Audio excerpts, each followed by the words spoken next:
이스라엘 백성들이 하나님의 심판을 받게 됐습니다.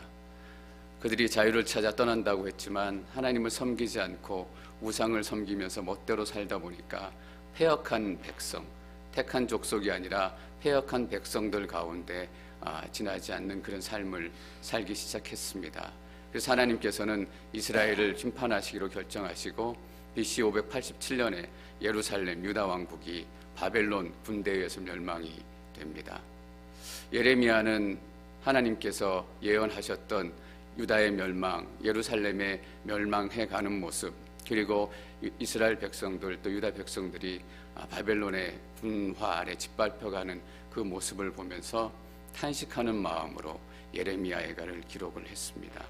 그래서 예레미야애가를 보면 예레미야의 탄식이 많이 나오고 이스라엘 백성들이 얼마나 고통스럽게 살아가는지, 심지어는 먹을 것이 없어서 어미가 그 갓난아이를 잡아먹기도 하고 그런 비참한 일들이 일어나게 됩니다. 그래서 1장, 2장에 걸쳐서 그 일들이 얼마나 심한 아픔인가 또 고통인가, 그런 일들, 또 이방 군대 바벨론 군대가 이스라엘 백성들을 얼마나 험하게 다루고 있는가라는 것을 탄식합니다. 그리고 더 나아가서 4장, 5장에서 동일하게 그 상황들을 반복하며 설명하게 되는데요. 말하자면 그 어느 곳에도 도망갈 구멍이 없고 하늘이 무너진 듯한 그 상황 가운데서 가운데 끼어있는 3장에서 하나님의 주시는 사랑의 메시지를 예레미야가 전하고 있습니다. 저는 일부러 예레미야가 이런 문학적인 구조를 취했다라고 생각이 됩니다. 우리 인생이 그런 거잖아요. 하늘이 무너져서 정말 솟아날 구멍이 한치라도 없어 보이고 사방을 다 둘러보니 적들밖에 없는 것 같고 도울 사람 하나도 없고 그냥 인생에 어둠만이 남아있는 것 같은 모든 사방의 벽으로 막히고 그런 상황 가운데서 하나님께서 깊이 사랑의 메시지로 말씀하시는 것, 그래서 예레미야가 3장에 사랑의 하나님의 음성을 기록했다라고 생각이 됩니다. 그래서 3장 22절 여호와의 인애하심이 끝이 없는 것은 그분의 긍휼하심이 끝이 없기 때문입니다. 예레미야의 클라이막스입니다. 그래서 예레미야 5장 중에서 가장 중심부에 예레미야가 이 사랑의 하나님을 기록하고 있는 것입니다. 여러분, 아무도 도울 손이 없는 것 같고 어둠밖에 없는 것 같은 그 어두운 시간 가운데서도 예레미야를 통해서 말씀하셨던 사랑의 메시지가 여러분 가운데 선포될 것임을 믿습니다. 그 사랑의 하나님이 여러분들을 만나실 것입니다. 사람들은 돕지 못하지만, 상황은 우리를 돕지 못하지만, 힘 있는 사람들조차 어떻게 할 수 없는 그 상황이지만 그 컴컴한 어둠 가운데 빛 대신 예수 그리스도께서 우리 인생 가운데 찾아오신 것입니다. 저희 19절 말씀 같이 읽도록 하겠습니다. 19절 시작. 비통함과 쓰라림을 기억하소서. 이스라엘에게 좋은 시대도 있었어요. 하나님을 잘 예배하고 하나님께 주신 복들을 누렸던 시대도 있었는데 이제 예레미야의 기억 가운데는 그 좋았던 시절의 기억조차 남아있지 않는 것 같습니다. 너무 지금 고통이 크다 보니까, 이 어려움이 내 삶을 너무 누르다 보니까 그 좋았던 그 시절의 기억이 하나도 없이 다 사라지고 남아있는 기억이란 게 이것이죠. 내 고난과 내 방황, 비통함과 쓰라림을 기억하소서. 기억에 남아있는 것은 비통함과 쓰라림밖에 없습니다. 우리 삶 가운데도 이럴 때가 있어요.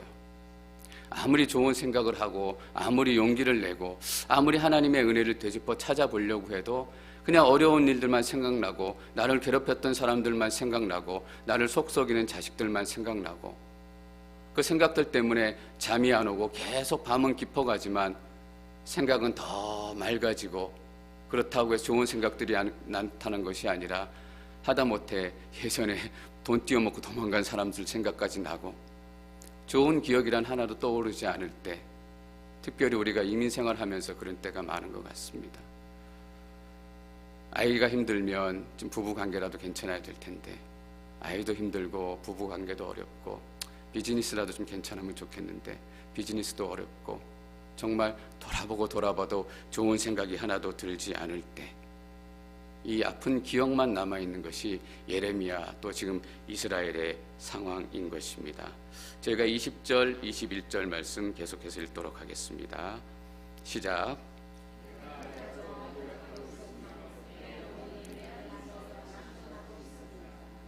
이, 어,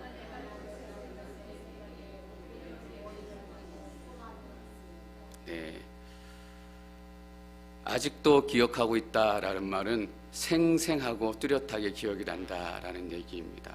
잠은 자야 되겠는데 밤은 깊어가는데 잠은 오지 않고 그 생각들이 내 마음을 더 어렵게 하고 더 아픈 기억들이 생생해지는 그런 경험을 예레미야가 하고 있는 것입니다. 내가 아직도 기억하고 있으며 내 영혼이 내 안에서 낙심하고 있습니다. 여러분, 여기서 낙심하고 있다라는 말은 가라앉는다라는 말입니다. 그리고 또한 겸손하다라는 말입니다. 낙심하는 마음, 그 고통이 우리의 마음을 어렵게 하지만 낙심하게 되면 우리가 겸손해지는구나라는 것을 생각하게 됩니다. 제가 회사 다니다가 회사에서 나와서 제 비즈니스를 시작한 적이 있었습니다. 정말 자신만만하게 회사 다닐 때도 그럭저럭 회사 다녔으니까 자신만만하게 나가서도 내가 잘할 수 있을 거야 라고 생각을 하고, 다른 사람들이 회사 그만두고 나가서 많이 실패를 하고 많이 어려워졌는데 그때 제 생각에는 나는 좀 다를 거야, 나는 좀 특별하기 때문에 나는 성공할 수 있을 거야 라고 정말 자신감을 가지고 몇 사람하고 일을 시작을 했습니다. 목사님도 모시고 계엄 예배도 드리고 잘 안 됐어요. 나도 별 수 없구나, 그걸 깨닫게 됐어요. 다른 사람들이 왜 이렇게 어려워했는지 알겠다. 내가 다른 사람들을 보면서 저 사람은 왜 저렇게 못하고 망했을까라고 마음속으로 깔보고 비난했던 그 생각들이 제 마음속에 떠오르는 거예요. 실패를 경험하고 낙심하고 나니까 다른 사람들이 생각이 나고 또 제가 할 수 없이 겸손해지더라고요. 목회자가 돼서도 마찬가지입니다. 얼반에 있을 때 권 목사님이 가끔 설교하실 때 이런 얘기 하셨어요. 목회자는 가끔 설교를 죽 써봐야 설교가 는다라는 거예요. 그런 경우가 많지는 않지만 이렇게 설교를 저도 하다 보면 어떤 때는 오늘 참 설교가 좋았다, 제 스스로 그렇게 평가하는 되는 날이 있습니다. 성도님들도 은혜를 많이 받은 것 같고 또 전하는 저도 은혜를 많이 받았고 또 그 전하는 메시지도 하나님께서 원하시는 메시지였던 것 같다라고 생각이 되어서 설교를 하고 나서도 제 스스로가 흡족해지는 날이 아주 가끔씩 있습니다. 그런 날이면 꼭 제 안에서 성령의 소욕과 육체의 소욕이 싸우는 것을 제가 보게 돼요. 육체의 소욕은 무엇이냐? 역시 너 괜찮은 목사인데, 하나님께서 목사로 부르신 거 맞고 설교자로 부르신 거 맞나 보다, 이렇게 좋은 메시지를 전하다니 괜찮은 목사구나. 근데 성령의 소욕은 또 어떻게 얘기하냐면, 아니지, 네가 하나님 말씀 앞에 겸손히 서야지. 그게 너의 메시지가 아니라 하나님의 메시지였는데 너는 도구일 뿐이고 통로일 뿐이다. 언제나 말씀 앞에 겸손히 서야 된다라는 것입니다. 그래서 그런 날이면 이 육체의 소욕과 성령의 소욕이 치열하게 제 안에서 싸움을 벌입니다.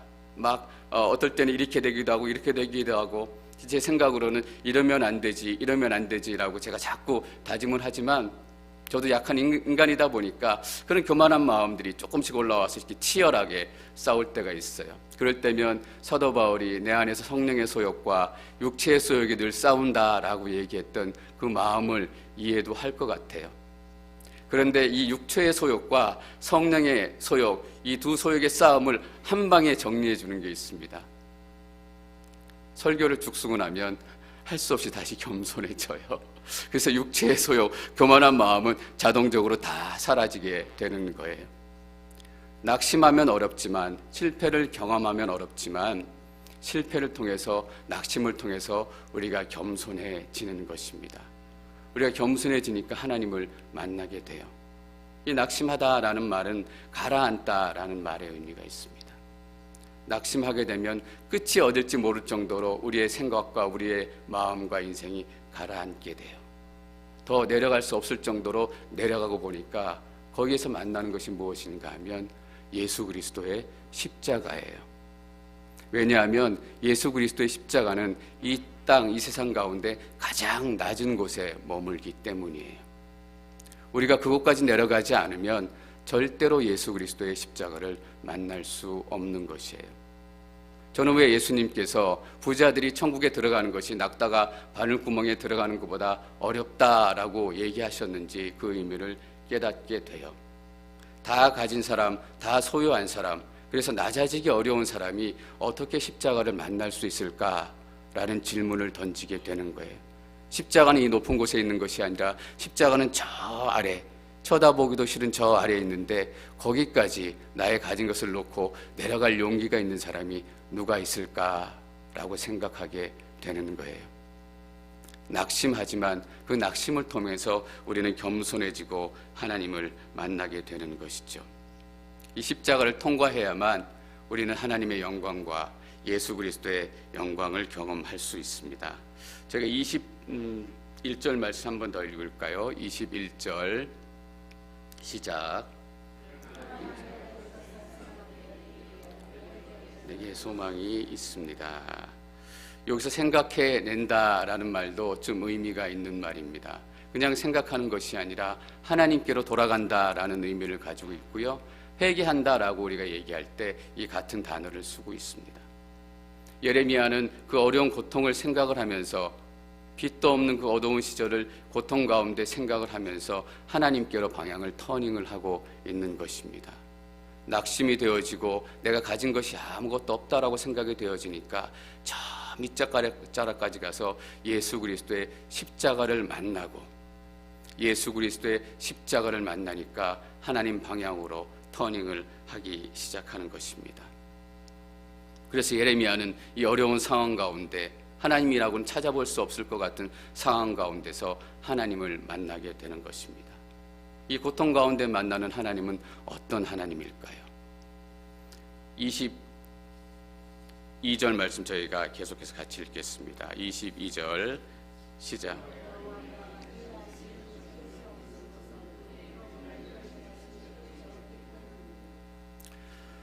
여호와의 인내하심이 끝이 없는 것은 그분의 긍휼하심이 끝이 없기 때문입니다. 인내하다라는 얘기는 사랑하다라는 얘기입니다. 사랑의 하나님이라는 표현이죠. 여러분 혹시 헤세드라는 말 들어보셨는지 모르겠어요. 상품의 이름도 있고 우리가 교회에서 자주 쓰는 말이기도 한데 이 헤세드라는 말이 인내하심, 사랑한다라는 얘기입니다. 그냥 사랑하는 것이 아니라 이 헤세드라는 말 안에 있는 것은 사랑하기로 계약을 맺었다라는 얘기입니다. 무엇인가 하면 하나님은 이스라엘 백성들을 사랑하기로 약속을 했고 이스라엘 백성들은 하나님만을 사랑하기로 약속을 했다라는 얘기입니다. 그런데 이 사랑의 약속이 깨어진 것이죠. 하나님만을 사랑하기로 약속한 이스라엘 백성들이 하나님을 사랑하지 않고 다른 것들을 사랑하기 시작해서 사랑의 언약이 깨어진 것입니다. 사랑은 두 사람 가운데 약속이지 않습니까? 두 사람 가운데 사랑하기로 약속하고 그 약속을 지켜나가는 것. 우리가 꼭 사랑의 약속이 아니더라도 두 사람의 약속이 지켜지기 위해서는 반드시 두 사람이 희생을 해야 됩니다. 우리가 8시에 저기 어디서 어떤 사람을 만나기로 얘기했을 때는 그 약속을 지키기 위해서 내 삶에 희생이 필요하다라는 얘기예요. 내가 더 자고 싶어도 일어나서 가서 만나야 하고 내가 다른 것을 경험하고 싶어도 그 시간을 포기하고 희생하면서 그 사람을 만나기 위해서 가야 하는 것입니다. 사랑의 약속은 더 그렇습니다. 반드시 희생이 필요한 것이죠. 제가 제 아내하고 결혼하고 사랑의 약속을 시작을 했을 때 다른 여자 쳐다보지 않고 한눈 팔지 않겠습니다 라고 약속을 한 거잖아요. 그것이 사랑의 약속이고 결혼의 약속인 것입니다. 그런데 제가 제 아내만을 사랑하기로 하고 제 아내만을 쳐다보기로 했는데 다른 여자를 쳐다보고 다른 여자를 사랑하게 되면 그게 바로 우상 숭배인 것입니다. 이스라엘 백성들이 하나님만을 사랑하기로 했는데 하나님을 사랑하지 않고 하나님을 사랑하기도 했죠. 하나님도 사랑하면서 다른 것들도 사랑하기 시작한 것입니다. 그래서 그들 가운데 우상 숭배가 시작이 된 것이죠. 제가 가끔 주례를 쓰는데 주례 쓸 때 이런 서양문을 발표하죠. 신랑 누구누구는 신부 누구누구를 아내로 맞아 슬플 때나 기쁠 때나 아플 때나 건강할 때나 고통스러울 때나 행복할 때나 함께 할 것을 맹세합니까? 이 맹세를 지키는 거잖아요. 여러분들도 이 맹세 다 하셨죠. 이 맹세에 노라고 대답하는 부부는 제가 한 번도 본 적이 없습니다. 이 사랑의 약속을 우리와 하나님이 한 것입니다. 그런데 놀라운 것은 이스라엘 백성들은 그 사랑의 언약을 깨어뜨렸지만 하나님은 그 사랑의 언약을 깨지 않고 사랑의 약속을 계속 지키시겠다라고 말씀하시는 것입니다. 그래서 이렇게 얘기하고 있는 것이죠. 여호와의 인내하심이 끝이 없다라는 것입니다. 우리가 어떤 상황 가운데 있던, 우리가 어떻게 그 약속을 깨뜨렸던 하나님께서는 우리를 사랑하기로 약속하셨기 때문에 우리를 사랑하시고 이스라엘을 사랑하시게 된 것입니다. 여러분, 여기 인내하심이 끝이 없다, 끝이 없다는 말이 얼마나 좋은 말입니까? 저는 끝이 없다라는 말을 여러분들한테 어떻게 좀 잘 설명해 드릴 수 있을까 좀 고민을 했습니다. 하나님의 사랑이 끝이 없다, 끝이 없다의 의미는, 첫 번째 의미는 이것일 것 같아요. 하나님께서 하염없이 기다리신다라는 얘기예요. 우리가 실수하고 또 넘어지고 또 실수할지라도 하나님께서는 100번이 아니라 1000번이 아니라 10,000번까지라도 그 이상까지라도 하염없이 기다려주시는 하나님. 그래서 하나님의 사랑은 끝이 없다라는 얘기입니다. 호세아서에 호세아가 이런 역할을 맡아요. 고멜이라는 여자가 있는데 바람난 여자예요. 그 바람난 여자하고 하나님이 결혼을 해라라고 말씀을 하세요. 그래서 하나님 명령대로 결혼을 했는데 아니나 다를까 조금 살다 보면 도망가고 바람나서 또 가서 데려오면 또 조금 살다 보면 바람나서 도망가고 그래도 계속 돌아오는 것. 이것이 하나님의 사랑이다라는 것이에요. 내가 똑같은 죄를 10번이나 지었는데 하나님께서 아직도 나를 사랑하실까? 아닐 거야 라고 우리가 입술로는 고백하지만 우리 마음 가운데는 깊은 죄책감이 있습니다. 아니야, 어쩌면 사랑하지 않으실지도 몰라. 내가 1번 그랬어, 2번 그랬어, 10번 그랬어. 예배 드리러 오기 전까지도 똑같은 죄를 범했는데 하나님의 사랑은 끝이 없으십니다. 여러분께 또 돌아오시고 또 돌아오시는 하나님이십니다. 또 끝이 없다는 말이 무엇일까요? 하나님께서 용서하지 못하는 것은 없다라는 얘기입니다. 하나님께서 용서하지 못할 죄는 없다라는 의미입니다. 내가 너무 큰 죄를 지은 거 아니야? 이건 죄도 보통 죄가 아니지. 어느 교회에 이런 일이 있었습니다. 헌금을 계수하던 분이 어떻게 좀 생활이 어려워가지고 그 헌금을 자기 용도로 급하게 사용을 했습니다. 교회에서는 절대로 일어나서는 안 될 일이지요. 우리 모두가 조심해야 될 일이고 거룩한 하나님의 제물인데 그렇다 할지라도 하나님께서는 용서하신다라는 얘기입니다. 여러분, 하나님께서 용서하지 못할 죄는 없습니다. 하나님 앞에 나아가는 것이 우리의 임무이지 이 죄가 크다 작다 평가하는 것은 우리가 해야 될 일이 아닌 것입니다. 주제 넘는다라는 말이 있죠. 그것이 바로 주제 넘는 것입니다.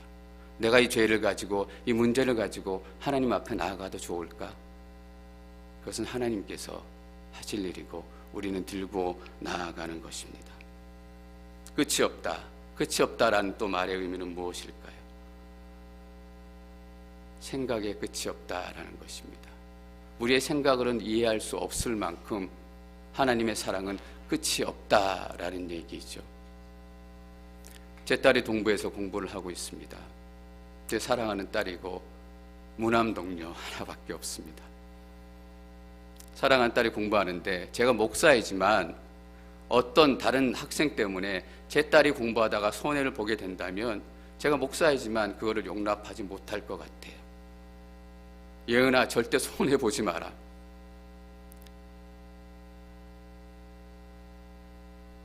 더군다나 다른 사람의 죄 때문에 내 딸을 죽게 만든다? 제 생각으로는 상상할 수 없는 것이죠. 제 생각의 끝을 뛰어넘는 생각입니다. 그런데 예수님께서는 그 아들을 십자가에 죽이셨잖아요. 우리의 생각으로 이해할 수 없고 납득할 수 없는 것. 그래서 기독교는 너무너무 쉬운 종교이지만 너무너무 어려운 종교고 너무너무 믿기 힘든 종교입니다. 우리의 생각만으로는 믿을 수 없는 종교입니다. 우리들의 죄 때문에 하나님께서 당신의 아들을 죽이셨다라는 것이 어떻게 이해될 수 있고 어떻게 납득될 수 있고 어떻게 우리의 생각으로 품을 수 있는 것이겠습니까? 하나님의 사랑하심이 끝이 없다는 것, 하나님이 끝까지 하염없이 기다린다라는 것, 하나님께서 모든 죄를 용서해 주신다라는 것, 하나님께서 우리의 생각을 뛰어넘는 방법으로 우리에게 하나님의 사랑을 표시하셨다라는 것입니다. 그래서 예레미야는 이어서 이렇게 얘기합니다. 여호와의 인내하심이 끝이 없는 것은 끝이 없는 이유가 있다라는 얘기입니다. 그것은 그분의 긍휼하심이 끝이 없기 때문입니다. 하나님께서 우리를 왜 끝이 없이 사랑하실까요? 사랑하시기로 약속을 하셨기 때문입니다. 하나님은 절대로 그 약속을 깨트리지 않기 때문에, 약속하셨기 때문에 우리를 영원히 끝까지 사랑하실 것입니다. 근데 왜 약속을 하셨을까요? 우리를 긍휼히 여기시기 때문이다라는 얘기예요. 긍휼히 여긴다라는 말은 뭐예요? 불쌍히 여긴다라는 얘기예요. 이 긍휼히 여긴다라는 말은 창자가 끓어오른다라는 얘기예요. 그냥 우리를 불쌍히 여긴다라는 얘기가 아니라, 제가 미국 와가지고 제 딸을 키우고 이렇게 지리도 잘 모르고 그러는데 제 딸이 나가서 늦게까지 안 돌아오는 거예요. 얘가 어디가 사고가 나지 않았나, 미국에 흉흉한 일도 많다는데 혹시 나쁜 일이 생긴 건 아닌가, 연락도 안 되고 연락도 없고, 친구들한테 몇 명 연락해봤는데 아는 애들도 없고, 그때 정말 제 애가 끓더라고요. 애 끓는 마음으로 우리를 불쌍히 여기시는 것입니다. 그냥 불쌍하다 이렇게 얘기하는 것이 아니라 하나님의 창자가 끊어질 정도로 우리를 사랑하시는 것, 그것이 하나님께서 우리를 불쌍히 여기시고 긍휼히 여기시는 것입니다. 우리를 불쌍히 여기셨기 때문에 우리와 계약을, 약속을 하신 거예요. 그렇지 않다면 우리 인간과 하나님께서 약속을 맺을 이유가 어디에 있겠어요? 아담과 이브가 하나님께 죄를 지었죠. 당장에 죽이실 수도 있어요. 왜 안 죽이셨을까요? 그 인생이 불쌍했거든요. 너희들 참 불쌍한 인생이다. 어떻게 하든 네 인생을 한번 내가 다시 한번 살려보겠다.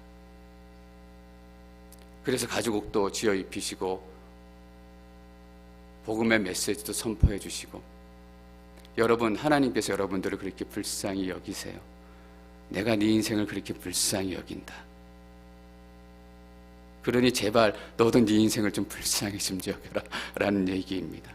하나님께서 자신의 인생을 얼마나 불쌍히 여기는지 모르고 쉽게 자기의 삶을 포기하고 쉽게 자기의 생명을 끊고 쉽게 자기의 비전과 꿈을 포기하고, 하나님께서는 우리를 그렇게 불쌍히 여기시는 분입니다. 제가 아내랑 결혼하고 그래도 저도 이제 조금 결혼해서 산 연수가 되는데 살아보니까 그 전에 어르신들이 했던 이 말을 이해하게 됐어요. 나이 들면 정으로 살게 된다라는 거예요. 정으로 산다는 말이 무슨 말인가 생각해 보니까 서로 불쌍하게 여기는 거예요. 꼬장꼬장하고 소리 지르고 밥상 없던 그 혈기왕성했던 남편이 이제 힘이 축 빠져가지고 어디 가서 큰 소리 한번 못 치고 그냥 집에 축 처져서 앉아있는 모습 보니까 불쌍한 거잖아요. 옛날처럼 얼굴도 팽팽하지 않고 주름이 자글자글하고, 인물로 따지자면, 미모로 따지자면 얘기할 수 없지만 하얗게 씌어진 머리, 또 깊게 패어진 주름, 또 퉁퉁 부어오른 아내의 손과 발을 보면서 아유, 우리 마누라 불쌍하다. 아, 그게 정으로 사는 거구나. 그게 정으로 사는 거구나. 정으로 살아야 된다라는 말씀이 무슨 말인 줄 알겠어요. 로미오와 줄리엣이 열렬한 사랑을 하다가 죽음으로 마쳤잖아요. 며칠 동안 사랑했는지 혹시 아세요? 3일 동안 사랑한 거예요. 3일 동안은 그렇게 열렬하게 사랑할 수 있어요. 1년 동안은 그렇게 열렬하게 사랑할 수 있어요.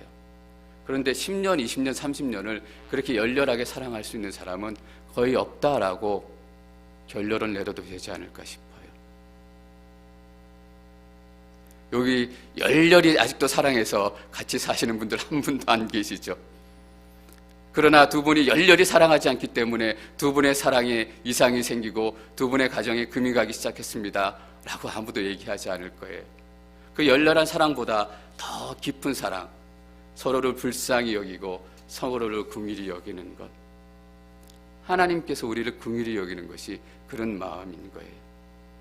그래서 저는 긍휼히 여긴다라는 말이 얼마나 좋고 우리의 마음을 터치하는 말인가,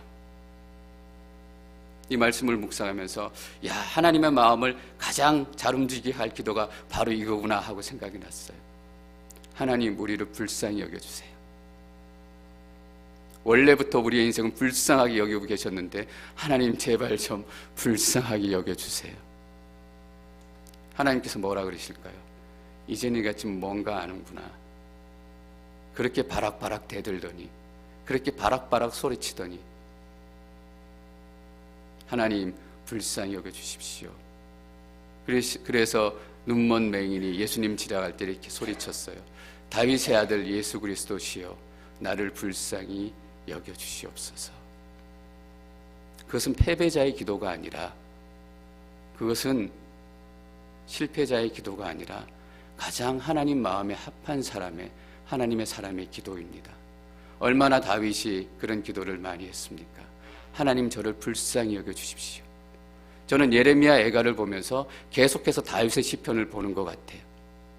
하나님, 나를 불쌍히 여겨주시고 나를 이 구덩이에서 구원해 주시고 저 악한 사람들을 심판해 주시고, 어떻게 그 기도 시편의 이 내용들이 똑같을 수 있을까? 하나님께 다가가면 다가갈수록 하나님의 긍휼하심을, 그 마음을 깨닫게 되는 거죠. 그런데 하나님의 긍휼하심도 끝이 없다라는 얘기예요. 너무 좋지 않아요? 하나님의 사랑도 끝이 없는데 하나님의 긍휼하심도 끝이 없어요. 하나님은 우리 인생에 어느 한 조각도 불쌍히 여기지 않은 시절이 없었어요. 너는 그때 어둡게 살았기 때문에 그 시절에 네 인생은 불쌍히 여기지 않겠다. 지금 신앙생활 잘하고 있기 때문에, 내 안으로 들어왔기 때문에 지금 인생만 불쌍히 여기겠다, 이렇게 말씀하시지 않는다라는 거예요. 너의 모든 인생, 쓰러지고 엎어지고 일어서고 소리치고 난리치는 그 모든 인생이 다 불쌍히 보인다라는 얘기예요. 강도도 불쌍히 보이고, 살인한 사람의 인생도 불쌍해 보이고, 동성애하는 사람의 인생도 불쌍해 보이고, 더 악한 일을 한 사람들의 인생도 불쌍해 보이는 것, 그게 하나님의 긍휼하심이 끝이 없다라는 얘기예요. 그래서 누구든지 하나님을 찾으면 그는 하나님의 사랑을 만나게 돼 있어요. 누구든지 하나님께 오면 하나님의 긍휼하심을 경험할 수 있게 되는 것이죠. 저는 우리 앵커리지 옴누리 공동체가 서로를 좀 불쌍히 여기는 공동체가 됐으면 좋겠어요. 서로의 상처 때문에, 서로의 경험이 다르기 때문에, 또 어떤 분들은 삶의 상처가 너무 심해서 그 상처 때문에 교회에 와가지고 제대로 관계를 못 하시는 분들도 계세요. 사사건건 시비가 붙고 사사건건 싸움이 나고, 하여튼 그분이 가는 곳마다 싸움이 일어나요. 근데 그분은 참지를 못해가지고 본인의 마음에 들지 않는 것을 꼭 지적하고 얘기해야 돼요. 그리고 그런 분들이 하시는 얘기가 꼭 있죠. 그래도 나는 뒤끝이 없어.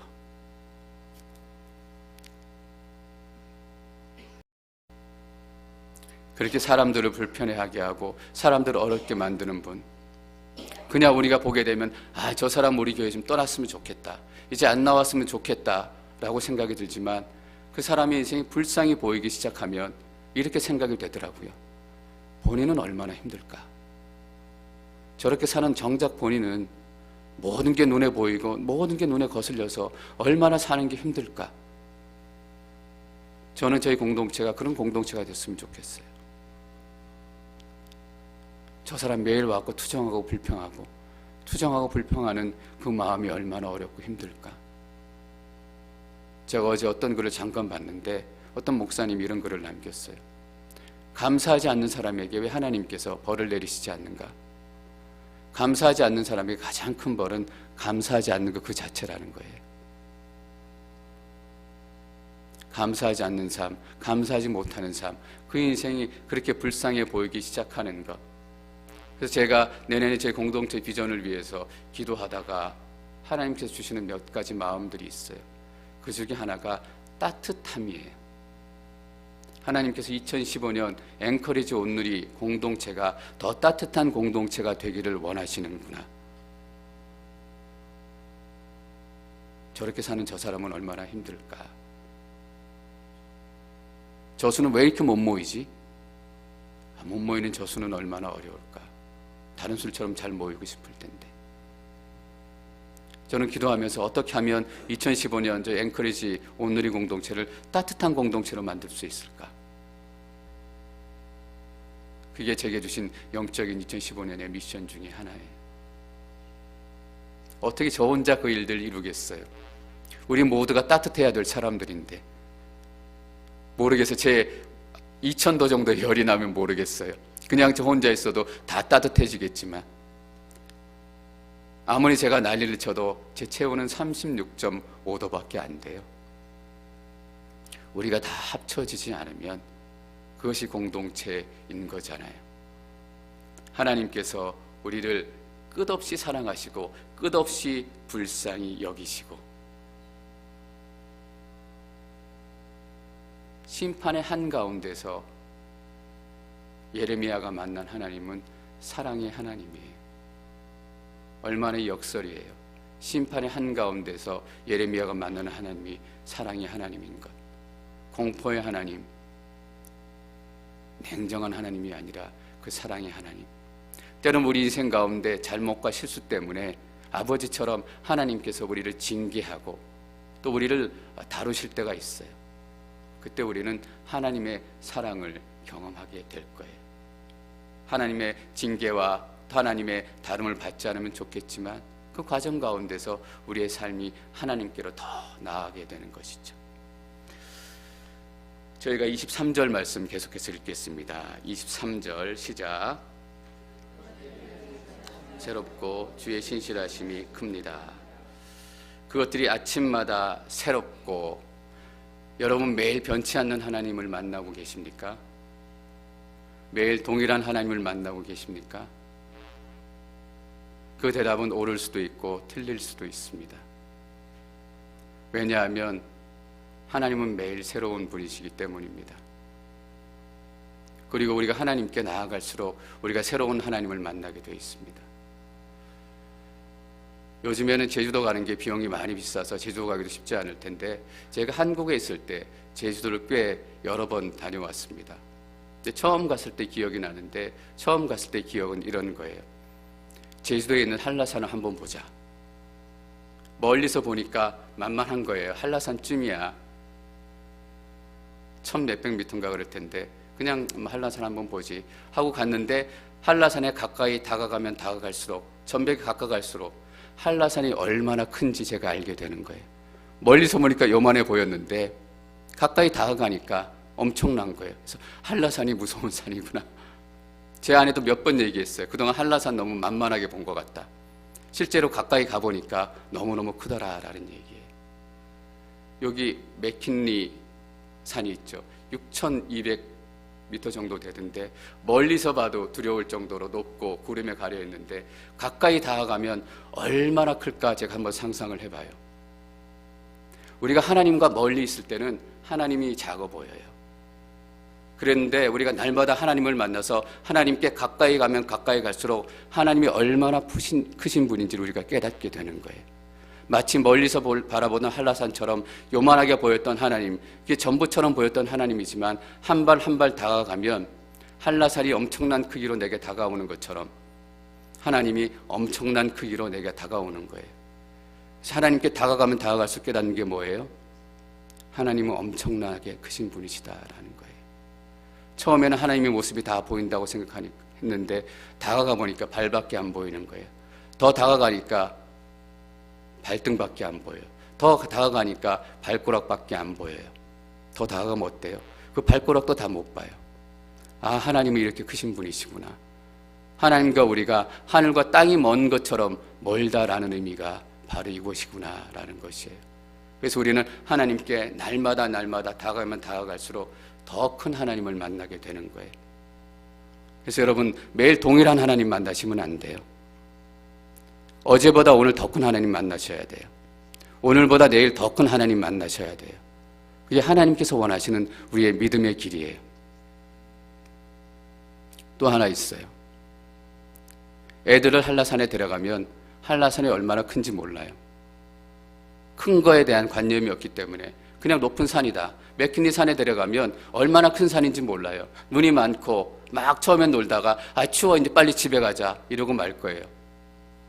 그 애들이 자라서 지식을 갖게 되고 어른이 되면 맥킨리 산이 얼마나 크고 높은 산인지 깨닫게 되는 거죠. 우리가 하나님에 대해서 알아가면 성숙한 믿음을 갖게 되면 또한 우리가 하나님이 얼마나 크신 분이신지 알게 돼요. 여러분 날마다 성경을 읽으세요. 날마다 큐티하세요. 그래서 하나님을 조금씩 알아가시죠. 매일매일 다른 하나님을 만나셔야 해요. 1년 전의 하나님, 10년 전의 하나님, 지금의 하나님이 똑같다면 완전히 뒤집어 엎어야 돼요. 그래서 이렇게 얘기하고 있는 거예요. 그것들이 아침마다 새롭고 새로운 거예요. 하나님의 은혜도 새롭고 또 만나는 하나님도 새롭고 어제 경험하지 못했던 하나님, 어제 만나지 못했던 그 하나님의 모습을 오늘 경험하게 되는 거예요. 내일은 어떤 하나님을 만날까? 매일 똑같은 하나님을 만난다고 정말 생각하세요? 그럼 우리는 지겨워서 하나님 못 만나요? 내일은 다른 모습의 하나님, 더 큰 모습의 하나님, 더 큰 은혜를 부어주실 하나님의 모습을 기대하기 때문에 우리가 하나님을 믿고 따라갈 수 있는 거예요.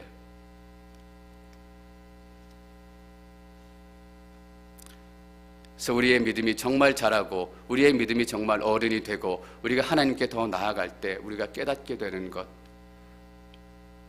처음 신앙생활할 때 어린아이 같을 때는 하나님께서 그냥 장난감이나 사다 주시는, 구해주시는 그런 하나님이었어요.